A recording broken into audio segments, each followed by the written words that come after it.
Hello, everyone. I'm Nancy Kamei from the Small Business Administration, and we're here today with three esteemed panelists for our panel, Is America's Seed Fund for Me? The goal of today's session is to get innovators, founders, and others who support them thinking about identifying and articulating an important project at your company that will be of interest to an agency to fund. Also, we hope you will glean some concrete next steps on your SBIR STTR journey. Let's start with introductions. I'll call on each of the panelists to introduce yourself and give a very brief introduction to your program. In particular, can you please talk about your program's focus?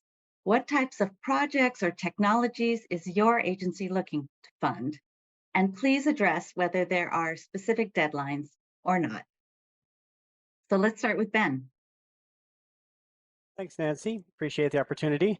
My name is Ben Schrag. I'm a program director and policy liaison in the small business programs at the National Science Foundation.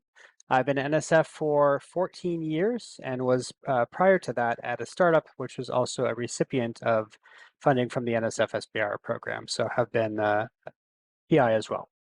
To give a quick summary of NSF's program, I think the key things to keep in mind, number one, our focus area really is, rather than a topic or a specific type of solution, we are really looking to support pre-seed stage deep technology startups. Our focus area is kind of a stage and type of organization.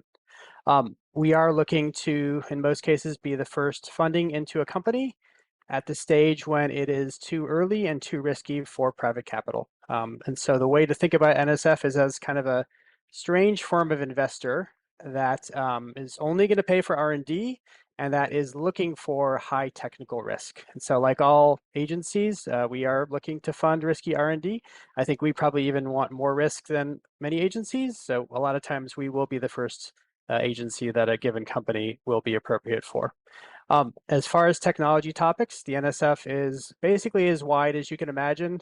There's no technical area that we don't support. The only kind of thing in the broad spectrum of R&D that we don't pay for as a rule is clinical trials. If you're getting down that path of FDA approved things, Stephanie will talk and maybe she'll have a different answer here. The other thing to point out about NSF is that I think one of the differences and the advantages of our program is that it is led by full-time program directors who make the funding recommendations, and all of us have both technical backgrounds and also have experience in the startup world as either founders or investors typically, or have otherwise had private sector roles where we brought technology to market, meaning we've been in the shoes that many of you are wearing, and we have a lot of empathy and a lot of admiration for the universe of technology entrepreneurs. Thanks, Ben. Can we move to Susan? Hello, good afternoon, everyone. I'm Susan Celis. I'm the director of the Defense SBIR STTR program office. I have been with the Department of Defense for 35 years, 25 of those years being with the SBIR and STTR programs. I've been in this position at the Office of the Secretary of Defense for Research and Engineering for 4 years. And our office primarily oversees the policies. We facilitate communication, collaboration, and coordination across the 13 DoD components. We also influence legislation and interpret policies. The other thing is we have our own program. So OSD has its own SBIR and STTR program as well as a transition program. The Department of Defense is interested in all stages of risk, so high, medium, and low. It just depends on the needs and the missions of those organizations that are participating. We do a combined hybrid of centralized and non-centralized management of the programs. My office puts out all the broad agency announcements, which includes all of the topics for all of the participating services and components. We do have deadlines. I highly recommend that you sign up for the listserv, and so that you will get notifications of when solicitations are opening, closing, and the pre-release period, which is very important for DoD. It's the most important part of the RBAAs because that is when companies can have direct contact with the topic authors and ask technical questions only about what they see in the topic. If you need clarification on anything, that's when you can have direct contact.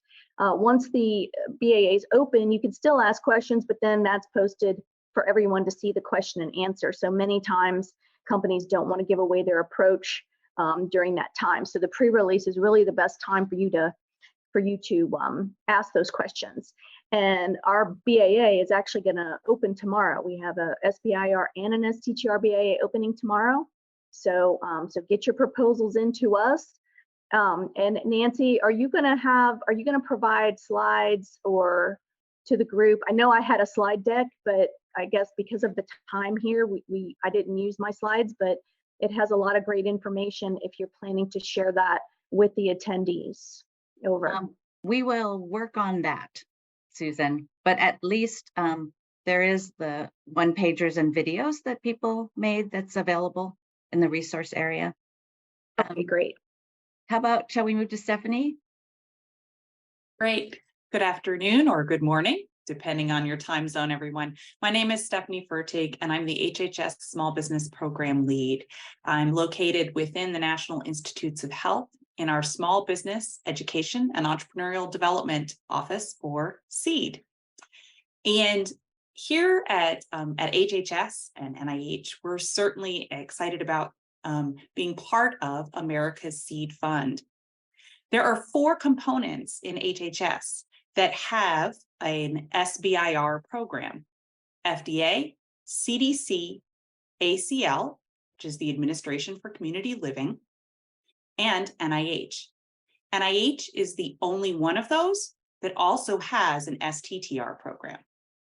Now, our mission can be summarized as turning discoveries into health. And our programs take the great innovations across the country and get them into the hands of the patients, clinicians, caregivers, and researchers that need them. We tend not to be the final purchasers of the products that you're going to develop. So unlike the DoD or other agencies, we're here to help de-risk the technologies by supporting that research and development and get them to an inflection point, usually where either a partner or investor is going to help a company take that innovation to the marketplace. Some rare cases where that might be enough to take something to the marketplace, but oftentimes it takes a partner and investor, and we recognize that. We're in the early stage, but we also have a lot of flexibility. And I think that's one of the big themes of our program is flexibility. We certainly support very early stages, but has been alluded to, we can also support clinical trials. We have 3 standard receipt dates a year, and we even provide flexibility with regards to funding. While there is the standard SBA budget guidelines, we do have a waiver to exceed those guidelines for some topic areas, because we recognize that when you're talking about health research, it may require more funding and more time than the standard SBIR guidelines allow. Now, the vast majority of what we do is grants, and the vast majority of what we fund comes in through our general or omnibus solicitations. And that means that these are investigator-initiated projects. These are great projects where you as a company have identified a problem and are coming to us with a solution. And that's a problem within our mission area. We do have some contracts, and we do have some specific notices of funding opportunity. But again, the vast majority of what we receive and what we fund come in through those general omnibus solicitations. Finally, I would say, if you take nothing from what I say today, come talk to us. Talk to us in advance. Unlike what Susan just said, since we predominantly do grants, you can come talk to us at any time. Please talk to us in advance of submitting an application. If you're not sure who to talk to, you can start with our website, seed.nih.gov, seed.nih.gov. You still don't know who to talk to, you can always send a brief description of what you're planning to propose to seedinfo@nih.gov and we can help you. But please come and talk to us. Great. Well, you all kind of addressed what was the next topic, is about reaching out to an agency and finding a fit. And I'm just going to kind of take the position of the voice of the innovator, of the founder. So say I have a project that I think your agency would be interested in. Is there a way for me to assess that, whether your agency is interested or not? Like, what should I be reading? Who exactly should I be calling? And in general, is reaching out to your agency something that you recommend? So let me go back to Susan. Yeah, so yes, absolutely. We recommend you talking to us. I mean, events like this, the road tours, the different outreach events that all of us have, various organizations. Again, that's why I'm recommending signing up for the listserv, because the Air Force has Ask Me Anything webinars, the Army does webinars, everybody does some kind of outreach to answer questions and help guide companies with responding to our solicitations. So we do want you to communicate with us. And sometimes, you know, some people want to know about the timing. So you don't have to wait to see a solicitation in order to kind of get a feel for whether we're interested in your topic or not. Look at some of our past solicitations. Look at some of the topics we put out. We don't repeat things a lot, but we do have the same technology areas. So you can get a feel by looking at the stuff we put out before, kind of the areas that we've been looking in, and then reach out to the program manager. So for me, we have on our website, we have links to all of the 13 DoD component web pages. Reach out to those program managers and they can help link you up with the right people. Over. Terrific. Stephanie, anything you want to add there? No, I mean, I would add that, and I think this is true across the agencies, is reaching out is a great first step. For us at HHS, you can go again to seed.nih.gov. If you look for the picture on the website, scroll down to the right. If you look for the picture, there's a big picture of the NIH campus, looks very regal, but there is a list of program contacts for each of the 24 different institutes and centers at the NIH, as well as for CDC, FDA, and ACL. Oftentimes, just looking at the specific missions of each of those institutes and centers can be enough to say, hey, that's where I need to go. But again, if you're not sure, we are here to help. Please reach out and talk to us and we can help guide you and connect you to the right individual. The last suggestion I would make is that our omnibus solicitations do have program descriptions for each of those different 24 institutes and centers. There's a wealth of information there, and I encourage you to read that document. That also might help you determine what might be the best fit. Great. And Ben, what's the situation at NSF? Yeah, I would endorse everything that's been said. I guess 3 very quick tactical recommendations for NSF specifically. Number 1 is that every Thursday afternoon we have open office hours for applicants where you can ask questions and have a program director answer them, or just listen to everyone else's questions. You know, we get through 30 or 40 questions that give you a flavor of kind of what's relevant and what the key issues around the program are. Number 2 is that if you're a person who thinks in kind of context or analogies, we have actually a pretty good keyword searchable portfolio page on our website, seedfund.nsf.gov. You can put whatever technical business market keywords in and see which of the 3,200 companies that we funded over the last decade are in the same area, get a sense of what their projects are, and just kind of get a feel for the types of things that we support. Last thing, which is the most important one, which is that we actually have a formal process for establishing appropriateness called the project pitch.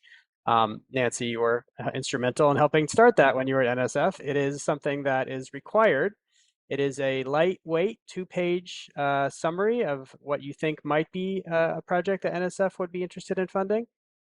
it goes to a program director who is the final decision maker, and they will give you a sense whether it might be a good fit or that it won't be.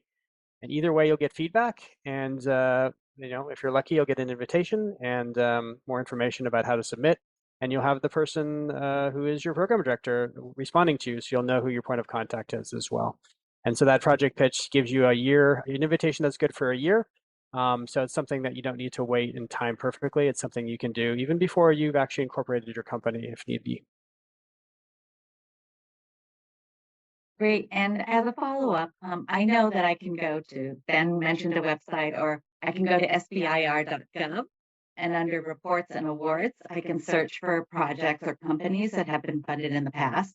Okay, that was my plug for going to SBIR.gov. But anyway, if an agency has funded similar companies or technologies in the past, is that mostly a good thing or a bad thing for me if I'm an entrepreneur and hoping to get funded? Ben? I'm not sure that's a big factor either way for us. 3,000 companies, and some of them are going to be doing similar things. That's kind of inevitable. I think it's important that everybody understands their competition and the landscape and status quo of the market they're going into. And at NSF, we're very focused on market risk, right? Market risk is something that our funding doesn't directly tend to address, but it is the biggest risk that kills our companies. And so whether or not NSF has funded it, if there's another company operating in the same space that is a direct competitor or that is relevant to your business model, it's important that you convey that your understanding of the existence of that company and what it tells you about your own path to market as well. But it's less important whether NSF specifically has supported that company. We don't shut the door behind a given company in a given area once we've funded them. Stephanie, anything to add? Yeah, I think that's absolutely great, Ben. And I think that's a great way to think about it, is really understanding your competition. But again, we're not shutting the door just because we funded, or we're trying to really look for solutions to a problem. I would also point out that while SBIR.gov is great to really understand what has been supported in the SBIR landscape, at NIH, we have reporter.nih.gov. So reporter.nih.gov, which provides information about all of the projects that NIH has supported, not just in the SBIR space, but more broadly. And again, sometimes it's not that someone, we've funded similar technologies or solutions to a similar problem, but that helps you understand the overarching landscape, and it enables you to write a better proposal that takes into consideration that work is already out there, and you're able to describe to our reviewers why your work is different, what you're going to add to that landscape. Susan, anything to add?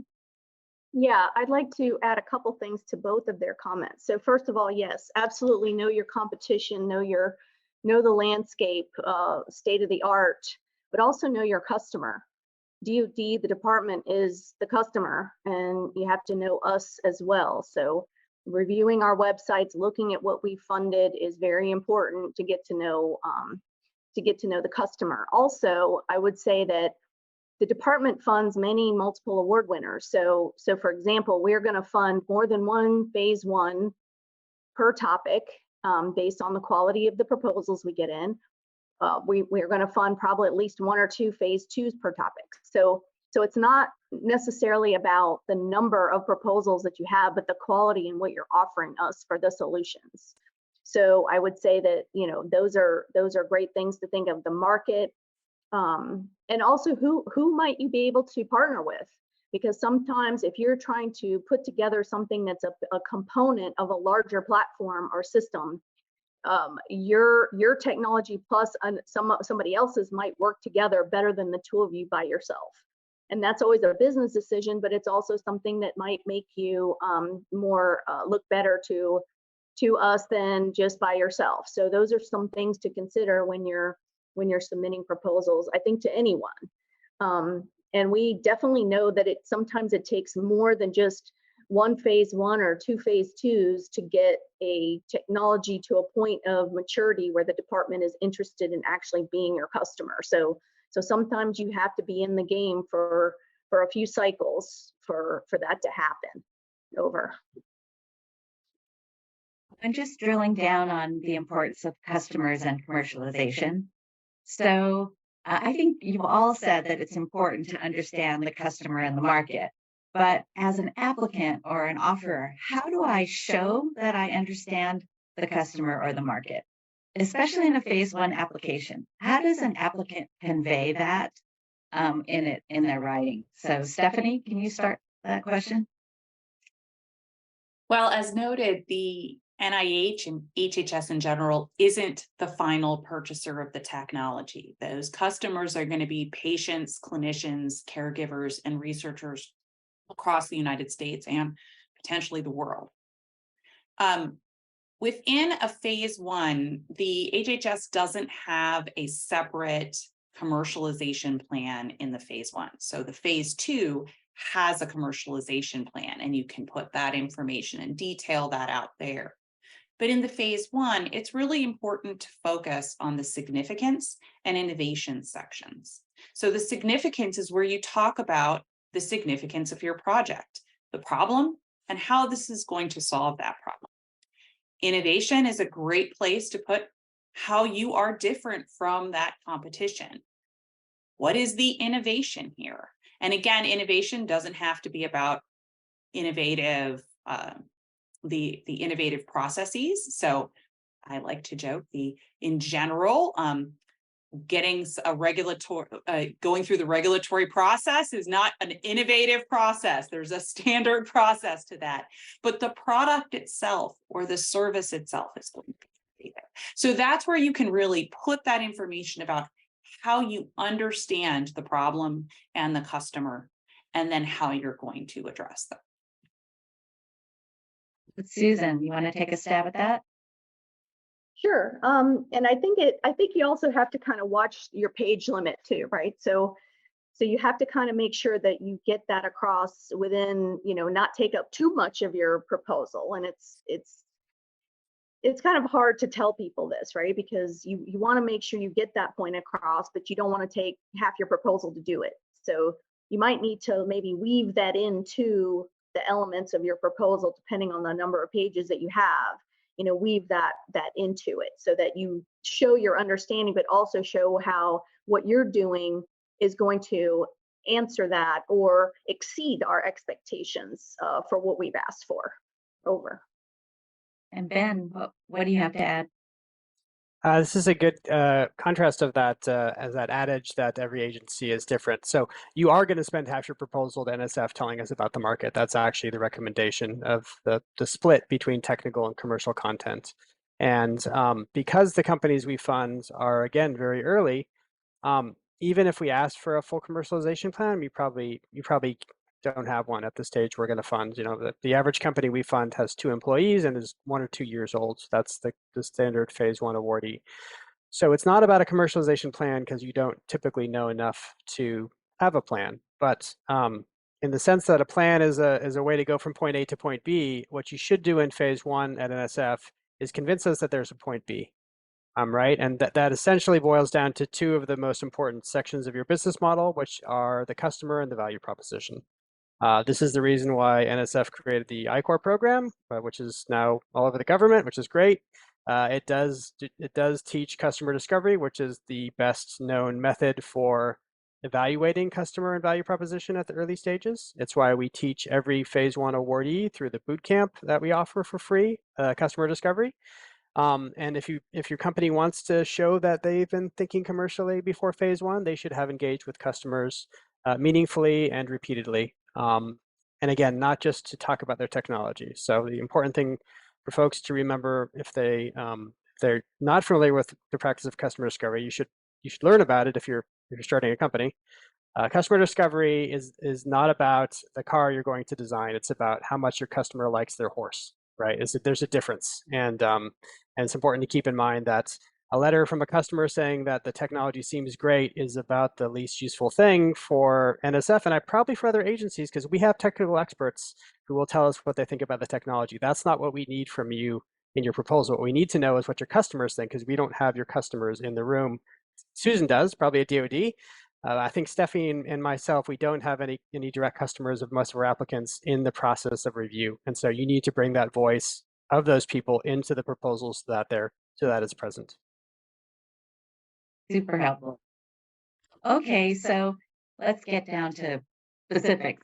The time from application to funding. So how long does it take from the time I submit an application or proposal, and maybe that would be at the deadline, to actually getting funded if I'm lucky, so lucky to be funded? And will I hear anything in between the time of submission and a yay or a nay? Stephanie? So in general, and there is some variation here, but in general, if you're talking about from the time of application, that deadline, to actually receiving funding, that can be 6 to 9 months. However, you will hear about 3 to 4 months in, because we have a 2-step peer review process. So you'll hear about how well that first stage of peer review went. And you're going to hear that the 3 to 4 month mark. So you're going to get feedback and an indication as to whether or not you're likely to be considered for funding at the 3 to 4 month mark. So while 6 to 9 months sounds very long, you actually get feedback and input back much earlier. Great. Ben, how is it the same or different at NSF? The timeline is probably similar, 6 months to award, maybe 7 months in some cases. You will also hear, in some cases, you'll hear something a little sooner than that if you're competitive, if you're still in the running. If you're not competitive, you're not near the kind of fundable range, you may just hear a no.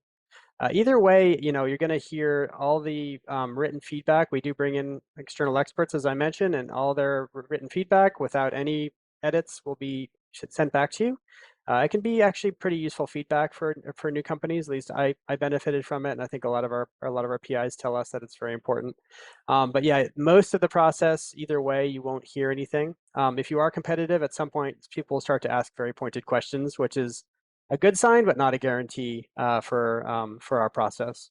And the program director obviously has their own sense as well. So one piece of advice I would give folks is that if you don't get funded and you do get that feedback back from our peer reviewers who are anonymous, you also want to probably reach out to the program director and see if they have anything else that they had on their mind that they'd like to share, because that is not necessarily conveyed as obviously and as directly as the external review feedback. Thanks. And Susan? Okay, so like the others, it's going to vary. Phase 1, you're going to see from solicitation close to time of award, you're going to see much quicker than a phase 2. We have to, for both phase 1 and phase 2, we have to provide a notification to all proposers within 90 days of solicitation close. And if we can't do that, we have to ask for a waiver from SBA. So you will receive that notification at least within the 90-day period, whether you were yes selected, no not selected. And again, phase 1s will be a fairly quick award, because those are shorter time frame and they're usually firm fixed price contract, while phase 2s are typically cost plus type contracts, which take a little bit longer. And so those could take anywhere from 90 days to 6 months. And sometimes, and I hate to say this, but sometimes longer, depending on it, kind of similar to NIH, we do have, human animal testing that's required. And so sometimes getting those review board approvals take a long time. So we typically recommend that you don't propose, or let me say that again, that you separate any kind of testing from any kind of research, because then it's easy for the contracting officer to separate the award so that while you're waiting for the approvals to be done, the other stuff, the research part, can be awarded. And then when you get the approvals for the testing, whether it be human or animal testing, you can get that could be added to the contract that's been awarded. So there's quite a few variables that can come into play if you, especially for phase twos. Feasibility studies, that's pretty much a paper deliverable, so that's not as complicated. But that's our timeline. Over. Great. So let's move on to the sad situation if I didn't win funding on my first try, and talk about reapplying. So how important is it at your agency to reapply if I don't achieve an award on the first try? Or another way of asking the question is, how often do the companies who actually get the awards, how often are they actually getting it on the first try? So Stephanie, could you start that one? Absolutely. So resubmission, which is another way of saying reapplication, but resubmission is very common at NIH, very common.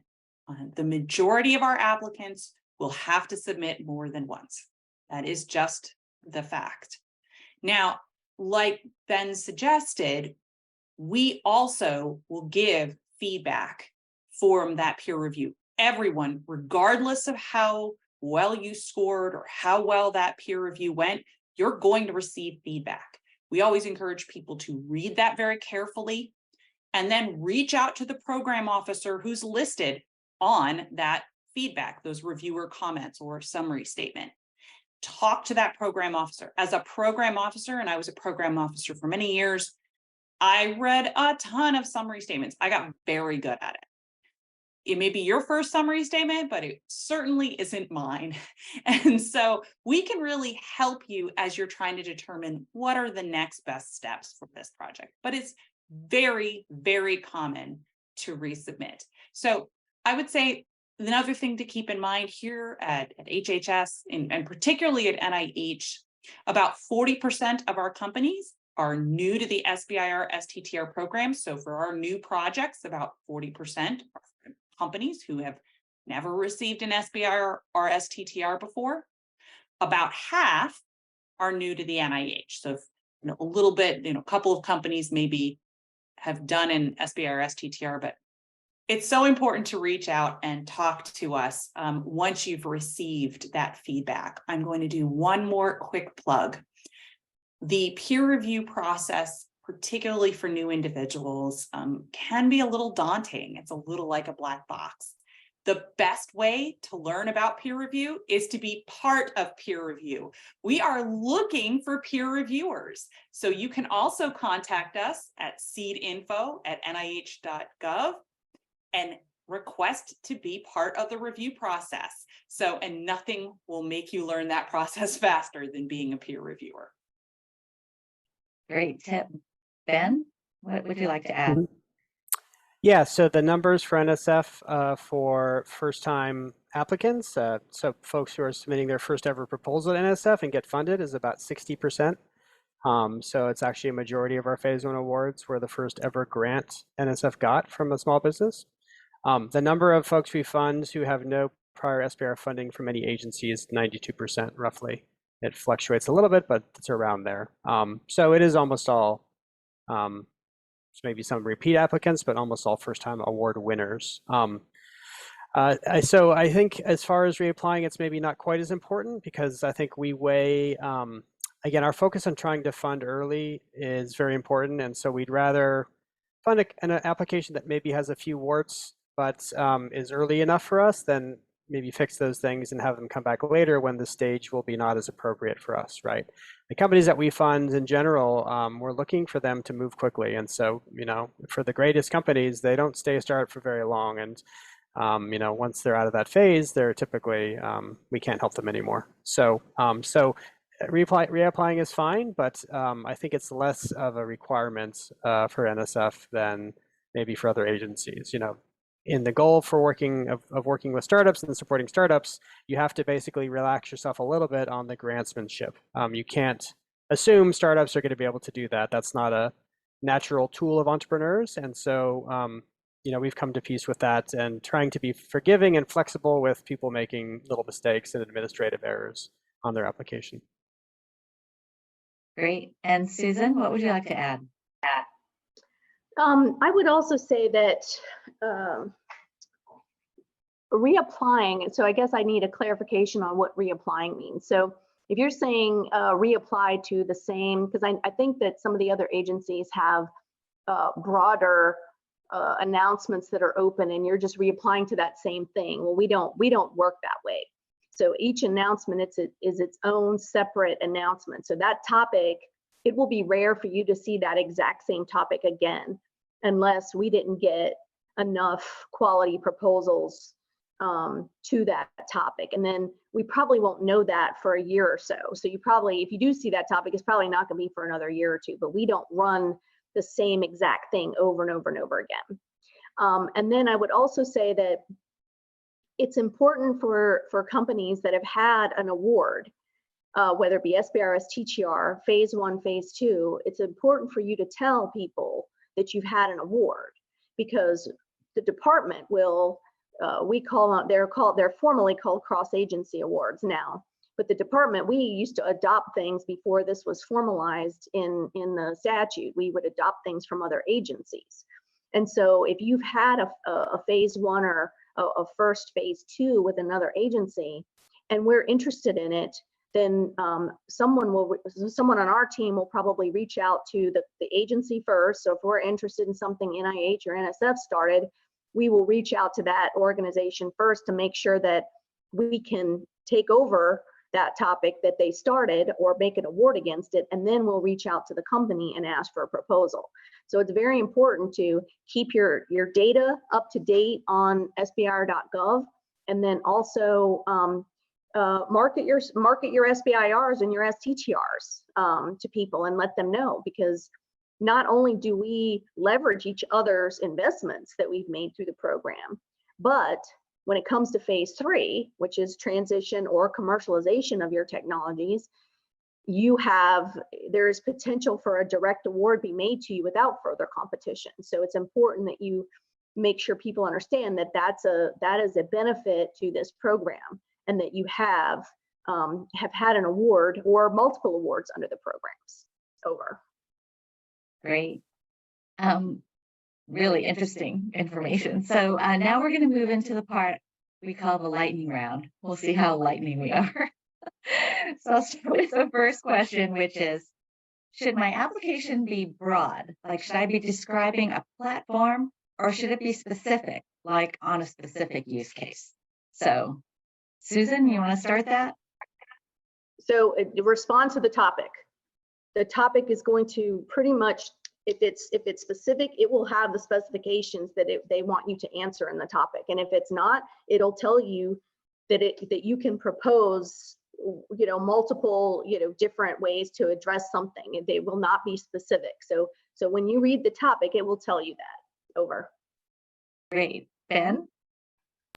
We fund a lot of platforms, and they have a lot of use cases. And so we want you to be broad on the mission of the company. We want you to be specific about the near-term beachhead use case and market, because typically you want to do one market at a time, start somewhere that's maximally advantageous to you, and then expand from there. So be tactical and specific about the market, and be broad about the mission, the technology.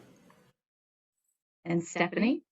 It depends. For our specific notices of funding opportunity or the specific topics, when we put out a contract solicitation, you are going to be addressing what is in the notice of funding opportunity. For the omnibus solicitation, we do fund some platforms, and some of our institutes and centers are really focused on developing those platforms. But for many of our institutes and centers, we're interested in you coming with a solution to a specific topic. Okay, great.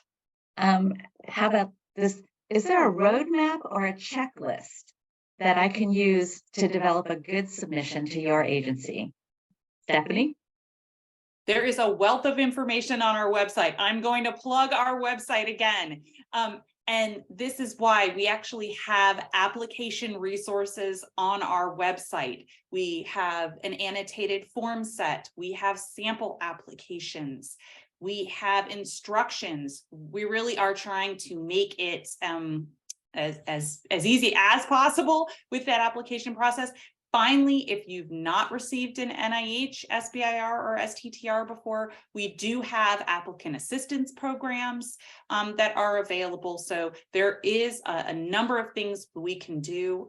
I will say the one thing I can not really help with is the registrations. So please, please, please start those registrations now if you don't have them. There's nothing I can do if there's an issue with the registration. So I please start those registrations now. It hurts at least 1 or 2 companies every receipt date, and there's nothing I can do about it. So register early. Okay, Susan? Yeah, I will foot stomp that one too. You have to have a unique entity identifier number, the former what was it called, Duns and Bradstreet number. I know that you have to register an SBA, you have to have an account in our system, and we try to make all of this kind of seamless, but it isn't always, right? I mean, it's different systems. We try to communicate with those systems, but sometimes there are glitches, and if you wait till the last minute, it could really mess up your getting in or getting your submission in on time, because we do not accept late proposals at all, period. Unless if it's a problem on our end, then we have to do we have to do an investigation to make sure it was something that was on our side, and then at that point we will reopen, or we will extend the solicitation so that everyone can submit, but that's very rare. But what about a roadmap or a checklist? Like how to put together a good submission? So a checklist, basically our solicitation instructions tell you everything you need to have in your proposal. And then our proposal submission system is very helpful because it will flag you. It's not gonna, a lot of things that will not stop you from submitting a proposal, but it's gonna give you a warning. So if one DoD component wants 20 pages and you've got 50 pages, it's gonna be like, hang on, you've exceeded the page limit, because each component can configure their submissions to suit their needs. So it's not going to stop you, but it will warn you. And then there's a few things that it will stop you, like if you haven't met the required percentage of work requirements or something like that, it will warn you that it's not correct, and then it'll stop you from going any further. So you're going to have to fix that. But other than that, reading the solicitation carefully, it tells you exactly what you have to have in there. Over. Great. And Ben? Yeah, so nothing much to add except for that section 5 of our solicitation is the closest thing to a checklist of the pieces of a proposal, and that we have a very comprehensive FAQ. Those would be the 2 documents I would refer you to. Great. Okay, so after the thousands of applications that you've read, what are some of the ways that applicants can set themselves apart? I'm asking, like, what are the success characteristics of a successful application? So Ben, can you start this one? Yeah, so I think for NSF, I think the most important things are, number one, as we discussed, you have done consistent work on understanding your market. Usually that's also a proxy for what you do when nobody's paying you to do anything. And that's a very good indicator, because you're going to have to do a lot of unpaid market de-risking, because we're not paying for that, right? So you showing that you can de-risk the market without support is the most effective indicator I have of your commercial success. The other thing is that the company needs to be structured in a way that I see ideally at least one person who's going to wake up in the morning trying to make this company successful and who has cleared their calendar for the next 5 to 12 years, right? That this is at least one person's primary professional priority. I know you'll have a lot of part-time help and advisors, but in my experience, the companies that we support cannot succeed with all part-time employees, even at the very earliest stages. There has to be one person who this is the most important thing happening professionally for them. Ideally with a lot of support, or maybe 2 co-founders, even better. But if nobody is willing to actually drop their other commitments and do this thing, this startup, then no one is going to make it happen, in my experience. Thanks. Susan? It's really, again, I just go back to, it's really important to read the topic and respond to that topic. You know, I've seen topics or proposals where the company submits an idea that isn't what we've asked for, and so that's totally non-responsive. You know, if I've asked for a boat, don't give me a plane. You know, that's that kind of thing. So really responding to the topic, following the instructions, you know, looking at the evaluation criteria. You know, they're usually listed in descending order of importance, which the technical merit is number 1. The key personnel and the personnel to commercialize, kind of like Ben said, somebody that's experienced and that is going to be, you know, there to shepherd this project through, and then the past commercialization experience. And if you don't have a lot of commercialization experience, that doesn't necessarily work against you, depending on the type of technology it is, because as I said earlier, we want all stages of risk, right? We want innovative, we want disruptive, we want things that have never been done before, that kind of stuff. So if your company's never had any commercialization or transition experience, it doesn't necessarily hurt you, but you do have to demonstrate why you're, you know, in your proposal by the 3 criteria, you know, what you can do. And then aside from that, I would say to be very careful about doing things after you've submitted your proposal, like changing your name of your company, changing your firm, the main person in your firm or your PI, changing anything that you submitted in that proposal. We've had this happen many times where the company decides to change their name, and then it totally messes up and slows down the award process, if we can even award to you at all at that point. And then swapping out people.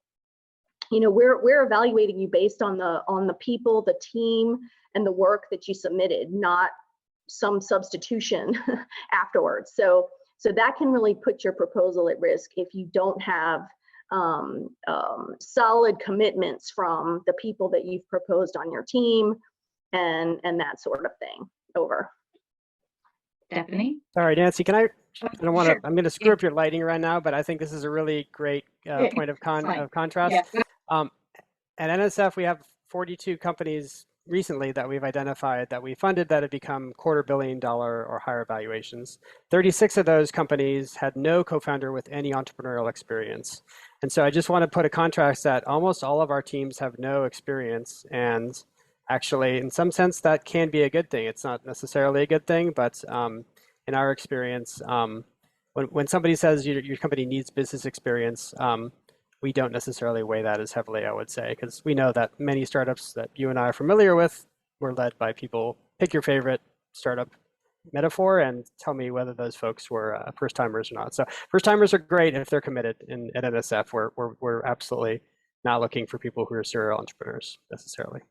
Well, part of why the audience is so lucky today is that they're getting to see, really, that's what this panel was about, to see the differences between the agencies, and it's really coming out. So I think the audience will really appreciate that. Sorry to cut it. Yeah, okay. and I think we're more like NSF in that regard. Many of our companies, this is the first time they're coming. These are individuals who have never done businesses before. They're first-time entrepreneurs. Many of them are trained researchers. They may have a real grasp and understanding of the technology, but this is their first entrance into the business world, and that's okay. We've got a number of resources within my office to specifically help support those individuals when they become awardees. We have a wealth of resources for them. To your question of what makes a successful, specific application, what really has someone stand out? And I'm going to make the assumption that they've read the notice of funding opportunity very carefully and reached out and talked to us, because those are basic points. I think it's really making sure that you have the right team of people around you. And it doesn't necessarily mean that they're on staff, but you've thought about the problem and you've really talked to experts in the field. And I say this because we found many situations where somebody creates a solution to a problem. They may have the expertise in engineering, but they may not have the specific disease expertise of the disease that they're going to solve the problem for. And that disease expertise can be very important. So it's really understanding what the customer will want, understanding the problem, and understanding the landscape that you're in. What has been tried before? What has been successful? What hasn't been so successful? So I think it's really being able to understand that and then present that in the application. That's also important. Although I think Ben made some great points earlier, and I think those are just as important as well. Great. The next question has to do with the decision-making process at your agency. So who actually touches the application once it comes in, and who or what being a committee maybe, but who or what actually decides who ends up getting the funding? Susan, can you start on that one? Sure. So within the department, that's going to be decided within each of the components that put the topic out. So it will be a group of people within that organization, a contracting officer, TPOC, some other experts if the TPOC needs some evaluation experience with evaluations, assistance, and that kind of thing. So it's going to depend between each of the organizations who is on that team to make that final decision. But there is a decision authority that is usually one or two levels above the person that wrote the topic. And then it does sound like those are all people that are internal. Yes, we do not do peer reviews. The department does not do peer review. It is all internal government people that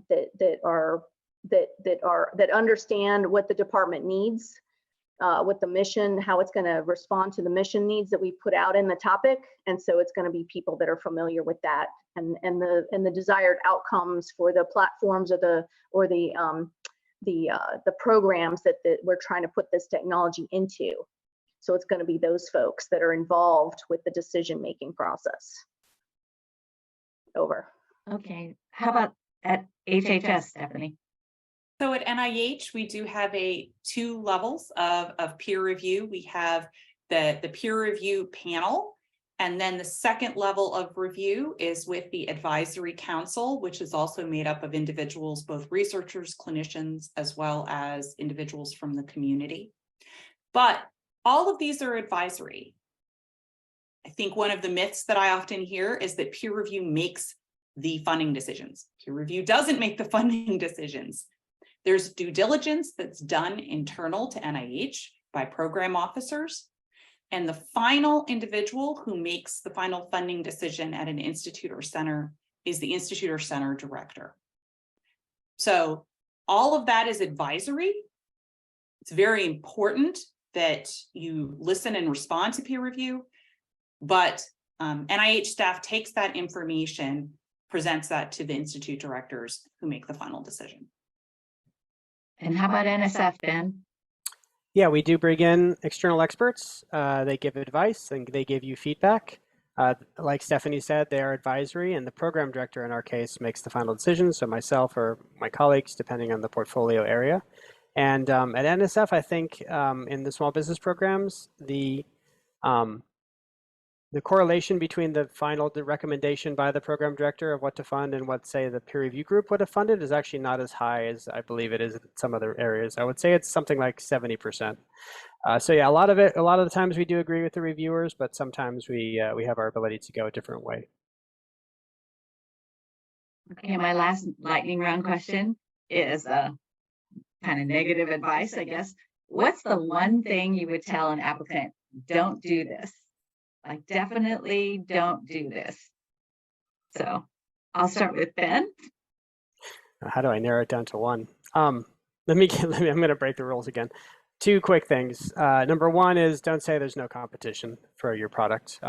Competition is whatever the market is doing now, at least, and probably competition beyond what you a narrow focus would consider as well. But there's always competition. Second thing I would say is just around structure. If you want to own the company, you want to control the company, and you want to bring a new technology to market, go full time with the company. And if you're not going to be willing to go full time with the company, hand it off, hand the reins, hand the equity to somebody else who's willing to do that. Otherwise, you're just squandering the opportunity. Susan, what would you say? Don't do this. Don't wait till the last minute to submit your proposal. That would be the main thing. I would also say don't waste your opportunity to use the pre-release period to ask technical questions, and don't be afraid to ask for help. The department they were formerly called Procurement Technical Assistance Centers, PTACs. Their name is being changed to Apex Accelerators. Those folks can help you figure things out. So don't get frustrated and not ask for help if you need help. There's plenty of resources to help you out. And again, just foot stomping. Don't wait till the last minute to submit your proposal. And I'll just tell you, we've had people logged into the system, and then 12 o'clock rolls around and they get kicked out, and they think there's something wrong with the system. It's like, nope, just because you were in the system while it was still open doesn't mean you're done, right? So if they haven't hit that final submit by noon and they're still in the system, it doesn't matter. It's going to cut them off. So please do not wait till the last minute. You've used up all your resources. Don't do that. That's my number one. And Stephanie? Don't wait till the last minute. Don't wait to contact us. Don't avoid asking for help. Okay, great. And now we have the final lightning round, which is your chance to say any other piece of advice you want to give to the people out in the audience, or if you want to ask yourself a question and answer it, that's fine too. So let's start with Susan. Okay. So first thing I want to do is clarify that if I made it sound like we're not interested in new companies, that wasn't my intent. My intent was just to make it clear that we want those things in the criteria. It's not going to be held against you if you don't have commercialization experience, but we want to know if you do. And please play that up, give us everything that you've got, whether it's with another agency or whatever. So I just want to make that clear. And I want to say that the nation needs you. We have national security challenges that need innovation.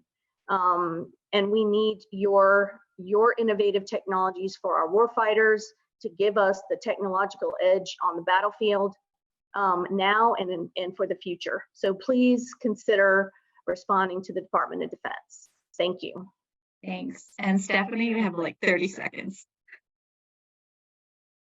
Offer to be a peer reviewer, contact us, and have other people read your proposal. That is one of the other things that you can do. Have others read your proposal. Ask for help. That's great. And Ben? What Stephanie said, and let me just finally say there are 4 things that I've been told you're never ready to do: get married, buy a house, have a kid, and start a company. If you think you're not ready, just start it anyway. It's an incredibly important thing to do. It's incredibly hard, but incredibly important for our country, as Susan mentioned. So best of luck to all of you. Thanks. And thank you to Susan, Stephanie, and Ben for joining us today. And a special thank you to all of you, our audience, for being here and learning more about America's Seed Fund. Please share your thoughts about this session and the other sessions from today via the link that we're sharing in the chat. And we also encourage you to browse the agency resources in the exhibition hall. So I hope to see you back here tomorrow for the agency open houses beginning at 2 p.m. Eastern. Each participating agency will host its own breakout room where you can join and then ask your questions directly to agency representatives. So thanks to everybody and see you tomorrow.